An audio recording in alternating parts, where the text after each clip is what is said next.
Hello and welcome to Team Houston Story Time. Today we're going to be reading another one of my favorite Mr. Man books, and that is Mr. Grumpy by Roger Hargreaves. This is another one of my favorites because I'm sort of a grumpy person myself. It was a lovely summer evening. Mr. Grumpy was at home, Crosspatch Cottage. He sat down in an armchair and picked up a book. And then, do you know what he did? He tore all the pages out of it. Every one. Mr. Grumpy can't stand books. He has a shocking bad temper. In fact, he's quite the most bad-tempered person you can imagine. Grumpy by name, and even more grumpy by nature. The following morning, he was out in his garden pulling up flowers. He couldn't stand pretty flowers growing in his garden. When out of the corner of his eye, he saw a figure. It was Mr. Happy. "Good morning," said Mr. Happy. "Good," said Mr. Grumpy. "What's good about it?" "But," said Mr. Happy. "But nothing," went on Mr. Grumpy. "Get out of my garden." "I beg your pardon," said Mr. Happy. "You heard me," snapped Mr. Grumpy. "Go away." "I say," laughed Mr. Happy, "you're a bad-tempered fella." Grunted Mr. Grumpy. "And," went on Mr. Happy, "bad-tempered fellas need to change their ways." "Rubbish," retorted Mr. Grumpy, and went into his cottage, deliberately stepping on Mr. Happy's foot as he passed him. "Ouch!" said Mr. Happy. Went the door of Crosspatch Cottage, and Mr. Grumpy slammed it behind him. Mr. Happy stood there, looking not quite so happy as he normally does. His foot hurt. He thought and thought and thought some more. Then he had an idea. He smiled and went to see Mr. Tickle. Mr. Happy told Mr. Tickle of his idea of how to get Mr. Grumpy to change his ways, and Mr. Tickle grinned the sort of grin that goes from ear to ear. That is, if you have ears, which he doesn't. "Oh," he grinned, rubbing the hands of the end of those extraordinarily long arms of his together. "That sounds fun." That afternoon, Mr. Grumpy went to town shopping. He walked into Mr. Meat's shop. Mr. Meat was a butcher. "Give me some sausages," snapped Mr. Grumpy, "and be quick about it." Poor Mr. Meat, who was frightened of Mr. Grumpy, did as he was told. But as he was doing what he was told, something appeared through his shop doorway. Do you know what it was? It was an extraordinarily long arm belonging to...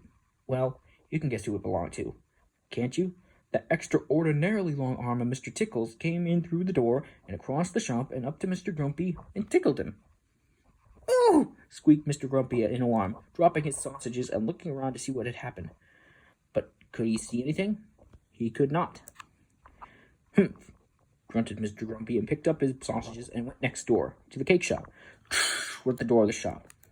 "Give me a cake!" snapped Mr. Grumpy, and hurry up! Poor Mrs. Fairy, who sold cake, was frightened of Mr. Grumpy, so she did as she was told. But as she was doing as she was told, guess what happened? "Woo!" squeaked Mr. Grumpy, dropping his cake and his sausages. He just could not understand what was happening. And the same thing happened at Mr. Daly's the newspaper shop, and at Mrs. Humbug's sweet shop, and at Mr. Bottle's dairy, and at Mr. Pocket's the grocer shop. It went on all afternoon.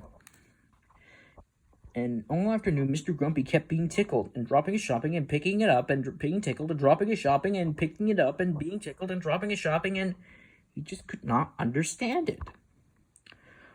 On his way home to Crosspatch Cottage, he met Mr. Happy again.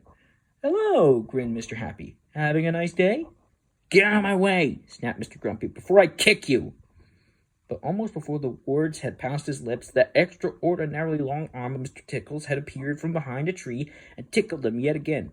He jumped in the air, whee, and dropped all his shopping yet again and fell over. Mr. Happy looked down at Mr. Grumpy, lying amid a jumble of sausages and cake and newspapers and sweets and milk and cornflakes.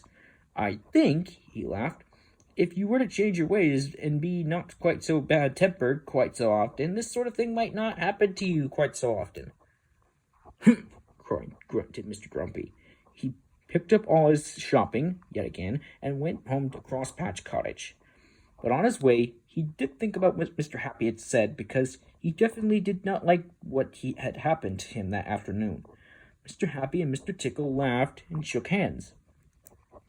And so after that, he did try not quite so bad-tempered quite so often.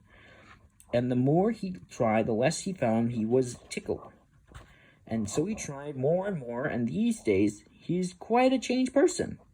Why, only the other evening, he picked up a book, and do you know what? He tore out one page. Now, let me tell you, are you ever a grumpy person? Well, so am I, sometimes. Well, this is it for another episode of Team Husted. Thanks for watching. I'm Team Husted Storytime, so thanks for watching.